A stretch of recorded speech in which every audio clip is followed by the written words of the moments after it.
Improper integral को solve कर हमें पता करते हैं कि जो हमारा इंटीग्रल है वो कन्वर्जेंट है या डाइवर्जेंट है। लेकिन अगर हम उसे बिना सॉल्व करे पता करना हो तो उसके लिए कुछ टेस्ट होते हैं, जिसमें से एक टेस्ट होता है म्यू टेस्ट। अगर हमारे पास में second kind of improper integral हो, सेकंड काइंड क्या होता है, जब हमारी जो रेंज हो वो फाइनाइट हो लेकिन हमारा फंक्शन क्या हो, अनबाउंडेड हो रहा हो,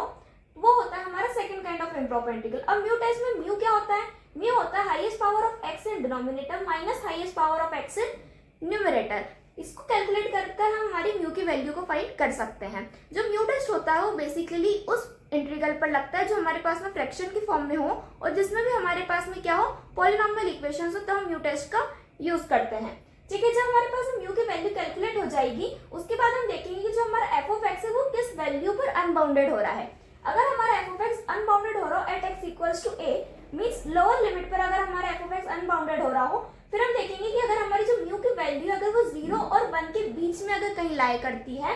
उसके बाद फिर हम इस टर्म को चेक करेंगे कि अगर ये एग्जिस्ट कर रहा हो, means limit x tends to a x minus a की power mu f of x exist, अगर ये वाली टर्म अगर हमारी एग्जिस्ट कर रही होगी तब हम बोलेंगे जो हमारा इंटीग्रल है वो क्या कर रहा है, कन्वर्ज कर रहा है।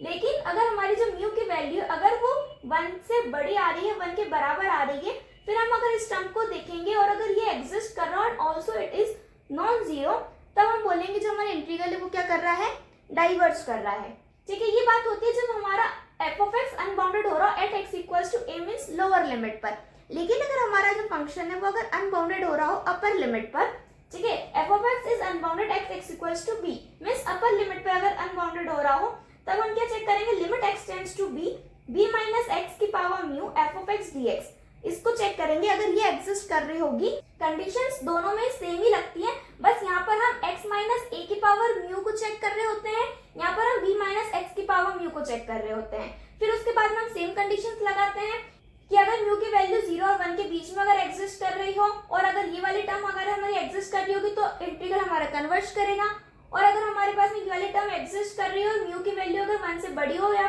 1 के बराबर हो, तब ये वाला जो इंटीग्रल होगा वो क्या करेगा, हमारे पास में डाइवर्ज करेगा। अगर आपको इस टॉपिक का फुल एक्सप्लेनेशन चाहिए विद एग्जांपल्स तो मैंने इस पर डिटेल वीडियो बनाया है, लिंक डिस्क्रिप्शन में, वहां से जाकर उसको देख सकते हैं।